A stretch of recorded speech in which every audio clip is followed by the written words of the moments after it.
Assalamualaikum warahmatullahi wabarakatuh. Perkenalkan, nama saya Nazza Muhammad Jakwan, NPM 100419026. Saya dari Fakultas Hukum Unisba, Program Studi Hukum Internasional. Di sini saya akan mempresentasikan karya saya yang berjudul Tanggung Jawab Negara Terhadap Pelanggaran Ruang Udara yang dilakukan balon udara menurut Konvensi Chicago 1944. Latar belakang, kedaulatan di ruang udara diatur dalam Konvensi Chicago 1944 Pasal 1, yang artinya semua negara peserta mengakui bahwa setiap negara memiliki kedaulatan penuh dan eksklusif atas ruang udara di atas wilayahnya. Kedaulatan negara di ruang udara meliputi area daratan dan perairan teritorial. Dengan adanya kedaulatan atas ruang udara seperti yang tertuang dalam Pasal 1 Konvensi Chicago 1944, menimbulkan beberapa kewajiban antara lain: 1. Larangan melintasi ruang udara negara lain tanpa izin dari negara yang dilintasinya tertuang dalam Konvensi Chicago 1944 Pasal 3 Ayat 3.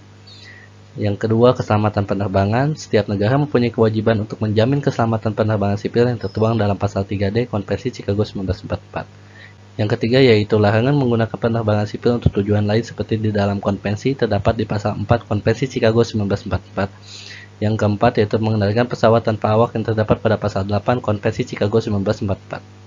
Adapun pengertian pesawat udara tertuang dalam Aneks 6, 7, dan 8 Konvensi Chicago 1944 yang mengatakan bahwa pesawat udara yaitu any machine which can derive support in the atmosphere from the reaction of the air other than from the reaction of the earth's surface. Pesawat udara terbagi ke dalam dua kategori, yaitu yang pertama pesawat yang lebih ringan dari udara yang mencapai daya angkat dengan menangkap gas yang lebih ringan dari udara seperti udara panas atau helium.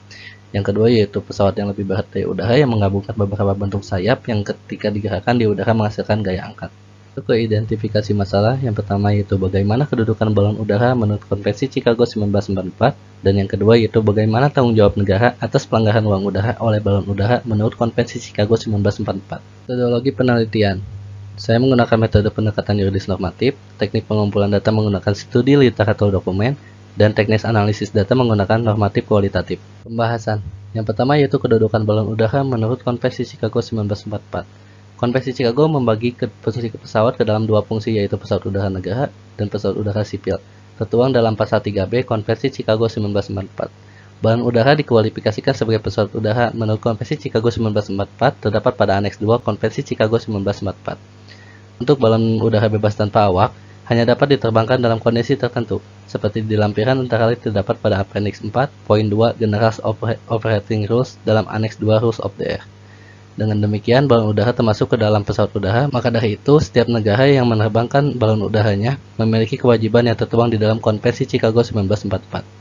Yang kedua yaitu tanggung jawab negara atas pelanggaran ruang udara oleh balon udara menurut Konvensi Chicago 1944. Tanggung jawab negara adalah hukum yang menjelaskan tentang kewajiban negara yang timbul karena negara telah atau tidak melakukan suatu tindakan, contohnya yaitu pelanggaran ruang udara oleh negara lain. Dalam konteks penerbangan sipil, negara yang mengalami pelanggaran kedaulatannya tidak diperbolehkan mengambil tindakan balasan yang tidak terbatas seperti penggunaan senjata tertuang dalam Pasal 3 bis Konvensi Chicago 1944. Dalam konteks penerbangan negara, pesawat negara hanya dapat terbang di atas wilayah negara lain dengan izin dari negara yang bersangkutan, tertuang pada Pasal 3C Konvensi Chicago 1944. Paragraf 2.2 dari Aneks 2 Konvensi Chicago yang terdapat dalam Appendix 4 menyatakan bahwa balon bebas tanpa awak yang digunakan secara eksklusif untuk tujuan meteorologi tidak boleh dioperasikan melintasi wilayah negara bagian lain tanpa izin yang sesuai. Selanjutnya, paragraf 2.3 mengatur bahwa sebelum meluncurkan balon harus ada izin jika dalam melancarkan operasi tersebut terdapat hal yang masuk akal bahwa balon dapat melayang ke wilayah udara di atas wilayah negara lain. Izin tersebut diperoleh untuk serangkaian penerbangan untuk jenis penerbangan berulang tertentu seperti penerbangan balon penelitian atmosfer.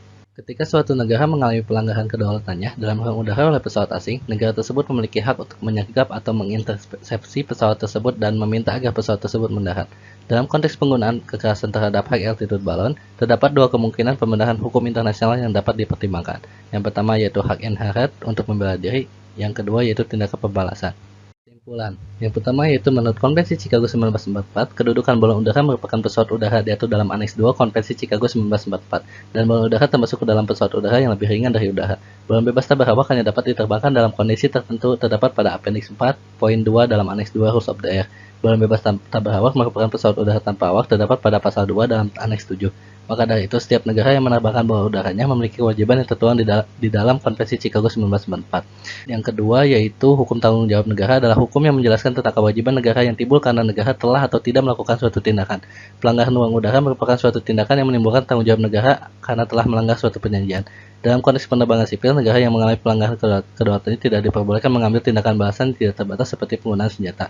Lalu ketika suatu negara mengalami pelanggaran kedaulatannya dalam ruang udara, pesawat asing negara tersebut memiliki hak untuk menyergap atau mengintersepsi pesawat tersebut dan meminta agar pesawat tersebut mendarat.